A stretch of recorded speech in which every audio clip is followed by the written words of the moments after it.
আসসালামু আলাইকুম সবাইকে। সো আজকের ভিডিওতে আমরা জাভা ইফ এলস স্টেটমেন্ট নিয়ে আলোচনা করব। এটা খুবই ইউজ হয় জাভাতে এবং খুবই ইম্পর্টেন্ট একটা টপিক। সো ইফ এলস স্টেটমেন্টের ভিতর এখানে কিছু অপারেটর দেওয়া আছে, যেমন less than or equal to, greater than or equal to and not equal to. So এই অপারেটরগুলা ইউজ করে আমরা ইফ এলস স্টেটমেন্ট ইউজ করব।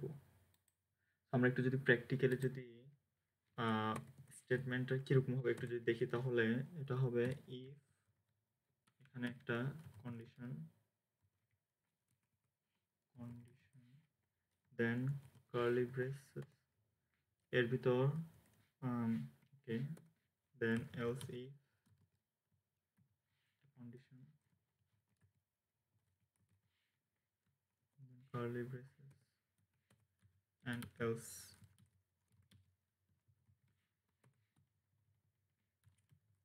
Execute.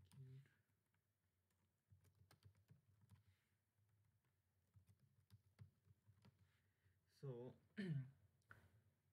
স্টেটমেন্ট অনেকটা এরকম, আমরা যদি নোটিস করি এখানে ইফ দেন ফার্স্ট ব্রেকের ভিতরে একটা কন্ডিশন থাকবে, কন্ডিশনটা চেক করবে, চেক করার পর যদি এটা যদি ট্রু যদি হয়, এটার যে ভ্যালুটা সেটা রিটার্ন টাইপটা হচ্ছে বুলিয়ান। সো যদি ট্রু হয় তাহলে এখানে যে কোড লেখা থাকবে সেটা এক্সিকিউট হবে। যদি এই ইফের যে কন্ডিশন সেটা যদি ফলস হয়, চেক করার পর দেন নেক্সট এলস ইফ যে কন্ডিশন সেটাতে যাবে, সেটা চেক করবে এবং চেক করার পর যদি ট্রু যদি হয় তাহলে কার্লি ব্রেসেসের ভিতর যে কোড থাকবে সেটা এক্সিকিউট হবে, আদারওয়াইজ একেবারে আবার এলসে চলে আসবে, এলসে যেটা আছে সেটাই এক্সিকিউট হবে।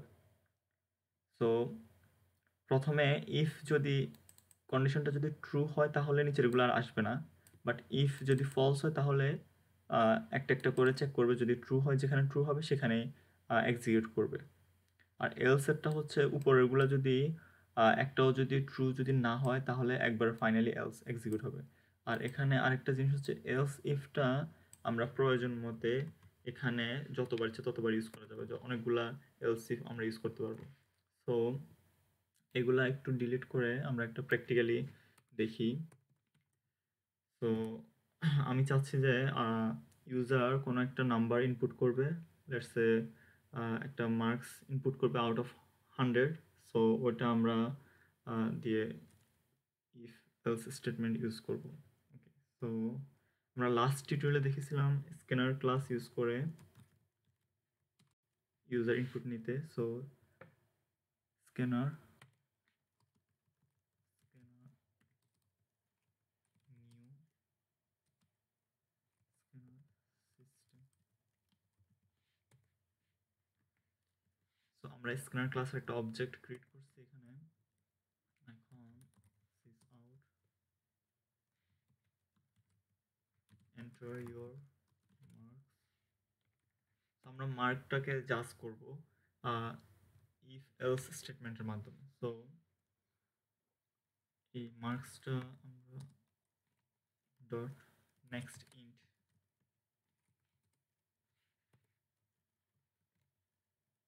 User mark. সো ইউজার মার্কটা এখন আমরা ইফ কন্ডিশন, সো যদি মার্কটা যদি ইউজার যে মার্কটা ইনপুট করবে সেটা যদি লেটস সে ইফ মোর দেন 80 হয়, যদি মোর দেন 80 হয় তাহলে আমরা এখানে সিস আউট করব এক্সিলেন্ট মার্ক,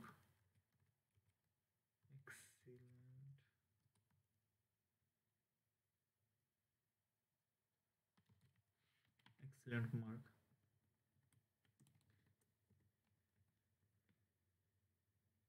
সো এখানে আমরা আচ্ছা নেক্সট হচ্ছে যদি এলস ইফ,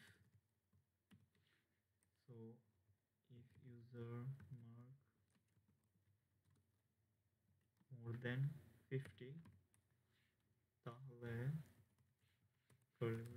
সিস্টেম আউট, তাহলে হচ্ছে গুড মার্কস, গুড মার্ক। আর যদি বিলো 50 হয় তাহলে মানে উপরে দুইটা দুইটাই যদি ফলস হয় তাহলে বাকি যেটা থাকবে সেটা হচ্ছে ফেল।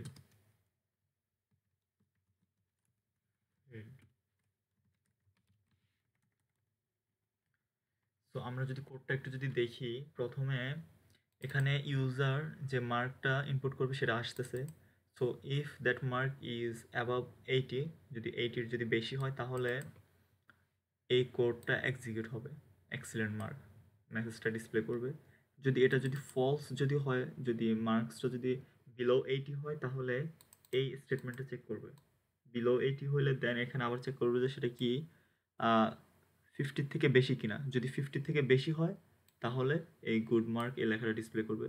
আর যদি 50 থেকে এটাও যদি ফলস হয়, তার মানে 50 থেকে যদি বেশি যদি না হয়, 50 থেকে যদি নিচে যদি হয় তাহলে ফাইনালি যে এলস স্টেটমেন্ট যেটা আছে ফেইল্ড এটা ডিসপ্লে করবে। আমরা একটু কোডটা একটু রান করে দেখব। কন্ট্রোল এস সেভ করে দেন শিফট অল্ট এক্স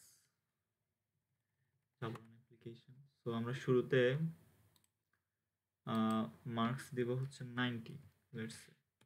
সো 90 দিলে এখানে ডিসপ্লে করতেছে excellent mark, because user mark যদি 80 উপরে হয় তাহলে এখানে এক্সিলেন্ট মার্ক এটা কোডটা এক্সিকিউট করবো। আমরা যদি আবারও যদি রান করি এবং এবার মার্কস দিব হচ্ছে লেটস সে 79 বা 80 দিই, 80 দিলেও গুড দেখাবে। 80 দিলে এখন এখানে গুড মার্ক দেখাচ্ছে, কারণ 50-র উপর থেকে 80 পর্যন্ত, তাহলে 80 পর্যন্ত হবে হচ্ছে গুড মার্ক। 80-র উপরে চলে গেলে তখন এক্সিলেন্ট মার্ক, তখন এটা ফুলফিল করতেছে, এই কন্ডিশনটা ট্রু হচ্ছে। সো আর যদি বিলো 50 দিই তাহলে ফেইল্ড শো করবে।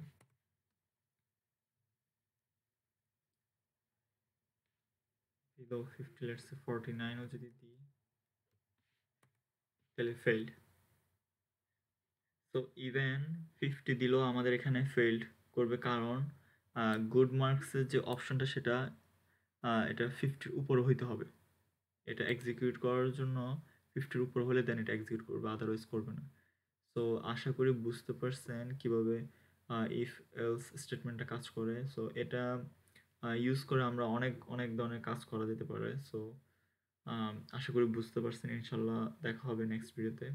আল্লাহ হাফিজ, আসসালামু আলাইকুম।